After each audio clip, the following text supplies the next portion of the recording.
watching Fox 9 News. This Saturday, the American Heart Association will host the Twin Cities Heart Walk at Target Field, and there will be some pretty amazing people in attendance there. Yeah, and there are going to be a lot of survivors, but just as many amazing people, the people who support them as well. In tonight's Goods, we introduce you to James and Rachel and their beautiful life of moving forward. Don't give up. To experience James and Rachel is to experience a miracle. Keep on pushing through. You can't see the light. Here they are, arm in arm at last year's Heart Walk, drawing a crowd. And here they are at home, still working on their steps. They are a story of love and dedication, one that goes back to 2010. One more, and then you're gonna go one over. You're gonna get a picture of him. They met student teaching. When we first met, we met down in Texas, student teaching, and we didn't know each other prior. And so he came up to me and he's like, "Hey, you're from Minnesota, aren't you? You want to say it? How about that hot dish?" And I was like, "Wow, run for the hills." No, I'm kidding. And then I fell in love with your cheesy pickup lines. Young, in love, and fun. Here's James doing karaoke. And then in 2011, life changed in an instant. Through sickness and health, right?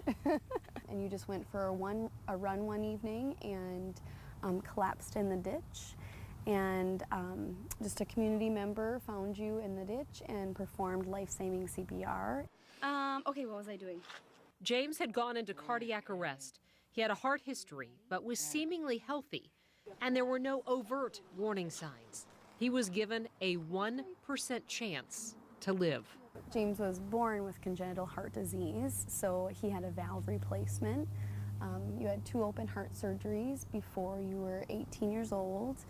And but for the most part, ever since then, you were pretty healthy, taking heart medication regularly. Rachel has been by his side ever since.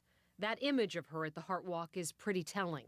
She's a rock, and they plan to walk even more at this year's Heart Walk. This year will be our 4th year. So the first year he walked only 10 feet to the finish line. The second year he walked 2 blocks to the finish line. And then just this past year was your huge accomplishment of 5 city blocks. At that moment of you, like, we were smiling, we were laughing, people were crying, like we didn't know all the emotions that were running through our body as you were just walked 5 blocks. James continues to improve and his speech is coming back. James and Rachel are moving forward too. They will marry in August, with James making it down the aisle. Yes, you're gonna walk with Nate, your therapist, is his personal usher, and so that's their goal this next therapy session, and we will be walking back down the aisle together. We've been practicing with a fake wedding dress so he doesn't step on it. And no doubt, their cheering section will be screaming loudly once again. It's been a long journey, but a testimony to miracles can happen. Yeah, they are a miracle. And also, former Twin star Rod Carew is going to be at the Heart Walk as well this Saturday. He had a heart attack. He's now waiting for a heart transplant, so he will be there to inspire the crowd.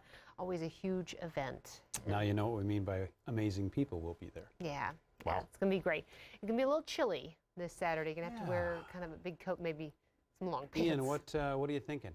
I'm thinking long pants for sure, jackets, sweaters, maybe even some knit caps for the slide of heart, like Randy. The softies like you. Kelsey Carlson? No, Kelsey runs at 4:30 in the morning in the snow wearing like nothing. Have you like seen her bundled up?